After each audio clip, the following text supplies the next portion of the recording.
गुरु प्यारे सात संगत जी, आप सभी को राधा स्वामी जी। सात संगत जी हमारे सदगुरु तो जानी जान हैं। वे अपने आप पहचान ही लेते हैं आखिर किस संगत के मन में क्या चल रहा है और किस भावना से संगत सत्संग आई है, या फिर संगत किस भावना से डेरे सेवा के लिए जाती है। वह यह सब कुछ बाबा जी जान लेते हैं। तो सात संगत जी, एक घटना ऐसे ही दो चोरों की है जो कि झूठे सेवादार बनकर डेरे में पहुंच जाते हैं और सेवा करने का नाटक करते हैं, लेकिन इनके इरादे तो कुछ और ही थे। सात संगत जी, घटना बताने से पहले आपसे एक विनती करती हूँ, वीडियो अच्छी लगती हो तो लाइक ज़रूर करें और संगत के अपने इस चैनल से जुड़ने के लिए चैनल को सब्सक्राइब भी ज़रूर करें जी। सात संगत जी, एक बार की बात है, डेरे के पास वाले एक जगह है, वहाँ पर दो लड़के काम किया करते थे।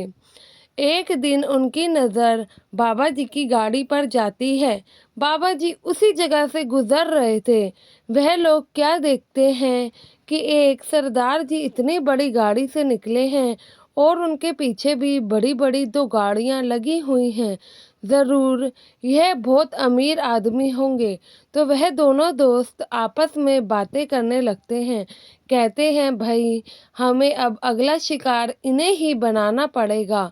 इनके पास देखो कितनी सिक्योरिटी है, तो धन भी इन लोगों के पास खूब होगा, तो हम अगली चोरी यहीं करेंगे। तो दूसरा इनका दोस्त कहता है, भाई अब हम ये पता कैसे लगाएंगे कि ये कौन है, और मुझे नहीं लगता कि इस बार हम चोरी करने में कामयाब हो पाएंगे, क्योंकि तुम देख रहे हो ना इन सरदार जी के साथ में कितनी सिक्योरिटी खड़ी है।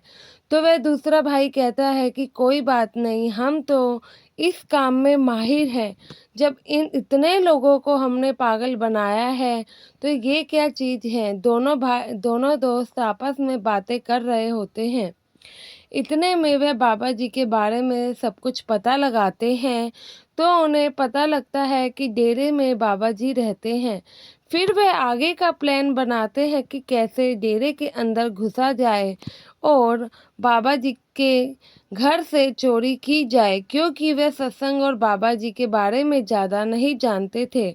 जब वे डेरे के बारे में सारी इन्फॉर्मेशन निकालते हैं, तो वह डिसाइड करते हैं कि भाई अगर डेरे में घुसना है तो हमें सेवादार का भेष लेना पड़ेगा और कहना पड़ेगा कि हम किसी दूसरे स्थान से आए हैं, डेरे में सेवा करना चाहते हैं।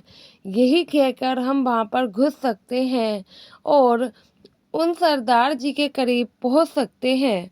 तो दोनों दोस्त ऐसे ही प्लान बनाते हैं और वह डेरे पहुंच जाते हैं। डेरे पहुंचते हैं तो सेवादार उनसे पूछते हैं कि तुम कहाँ से आए हो और यहाँ किस लिए आए हो।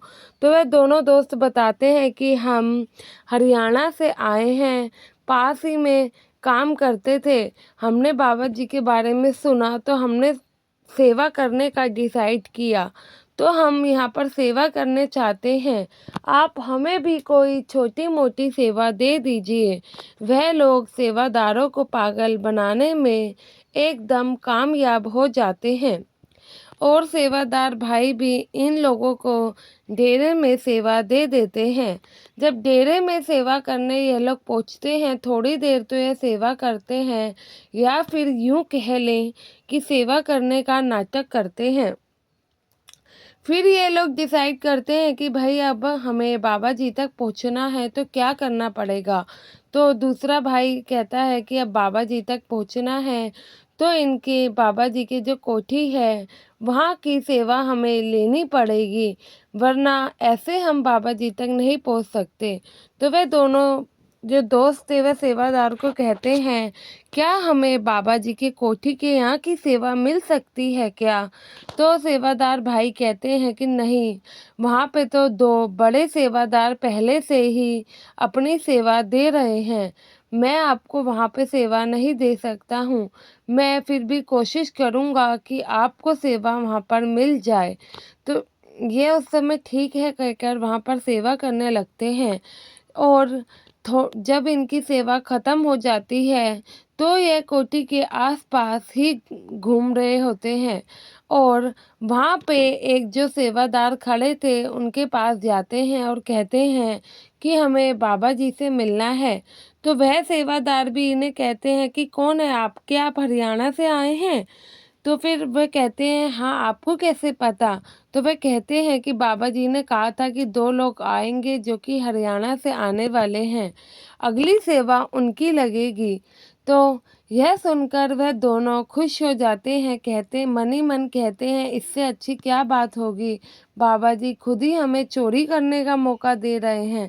तो फिर वो सेवादार वहाँ से अपनी सेवा ख़त्म करके चले जाते हैं और इन दोनों की सेवा वहाँ पर लगा दी जाती है। अब धीरे धीरे रात होने लगती है, ये दोनों प्लान बनाते हैं कैसे बाबा जी के कमरे में घुसा जाए और चोरी की जाए। वह लोग देखते हैं कि आसपास का माहौल शांत हो गया है और कोई है भी नहीं, तो दोनों दोस्त कहते हैं कि आओ अब हम अपना जिस प्लान से आए थे उसको पूरा कर लेते हैं। तो ये दोनों धीरे धीरे अंदर घुसते हैं और बाबा जी के कमरे में चले जाते हैं। जब ये बाबा जी के कमरे में पहुंचते हैं तो क्या देखते हैं, वहाँ पर कोई भी नहीं था। तो और ज़्यादा खुश हो जाते हैं, कहते हैं इससे अच्छा मौका क्या मिलेगा। एक तो उन सरदार जी ने हमारी ड्यूटी खुद अपने यहाँ पर लगवा दी, ऊपर से अब देखो यहाँ पर कोई भी नहीं है। इतने में उनकी नज़र बाबा जी पर जाती है। बाबा जी अपने ध्यान पर बैठे हुए थे, तो वे लोग पहचान जाते हैं कि बाबा जी तो अपने ध्यान पर बैठे हैं, इतनी जल्दी नहीं उठने वाले हैं। और अपना जो कि वहाँ पर लॉकर था बाबा जी का, उसे खोलने की कोशिश करते हैं।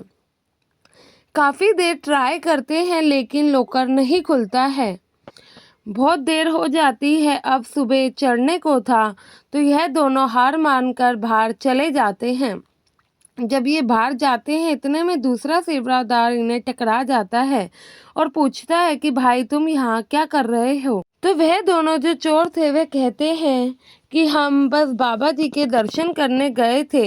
तो वह सेवादार भाई इन्हें कहते हैं कि नहीं, अगली बार बाबा जी ध्यान पर बैठे हों, आप उस समय बाबा जी के आसपास नहीं जाएंगे। और ये समय बाबा जी के ध्यान पर बैठने का होता है, क्योंकि जब सदगुरु जी ध्यान पर होते हैं उस समय कोई भी उनके आसपास जाए तो उनके ध्यान में अड़चने आने लगती है। तो वे दोनों जो चोर थे वे समझ जाते हैं और हाँ में सर हिला देते हैं, बाहर जाकर दोबारा से सेवा देने लगते हैं। जब सुबह होती है तो बाबा जी अपनी कोठी से बाहर निकल रहे होते हैं और दोनों को कहते हैं क्यों भाई, जिस काम के लिए तुम आए थे वह हो गया क्या? जैसे ही बाबा जी ये शब्द बोलते हैं तो वे दोनों ही एकदम चौकन्ने हो जाते हैं और बाबा जी को देखने लगते हैं। और फिर बाबा जी कहते हैं क्यों, जिस काम के लिए आए थे वे अभी तक हुआ नहीं है? कोई बात नहीं, आज रात में दोबारा कोशिश कर लेना। जैसे ही बाबा जी ये बोलते हैं वह दोनों ही बाबा जी के पैरों में गिर जाते हैं और ज़ोर ज़ोर से रोने लगते हैं। सतगुरु जी से माफ़ी की दरख्वास्त करते हैं कि बाबा जी आप पुलिस को मत बुलाइएगा, हमें माफ़ कर दो, हमें नहीं पता था कि आप इतनी बड़ी हस्ती हैं, हम तो आपको ऐसे ही समझ रहे थे। तो बाबा जी कहते हैं कि बेटा, पुलिस को मैं नहीं बुलाऊंगा, लेकिन इन सब कामों से तुम्हें क्या मिलता है?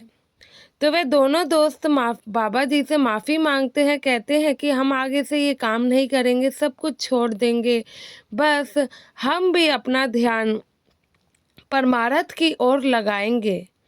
पर जो हमने गलतियां करी हैं हम उनके लिए बाबा जी आपसे माफ़ी चाहते हैं। साथ संगत जी, कभी भी ये मत सोचो कि बाबा जी को कुछ नहीं पता है। हमारे सदगुरु जानी जान है, हमारे मन में क्या चल रहा होता है ये उन्हें पता होता है। तो कभी भी गलत विचार भूले से भी हमारे मन में नहीं आने चाहिए, चाहे वह किसी इंसान के प्रति हो या फिर किसी भी चीज़ के प्रति हो। साथ संगत जी, अब समय आपसे विदा लेने का है। अपनी अगली वीडियो में आपसे मुलाकात होगी।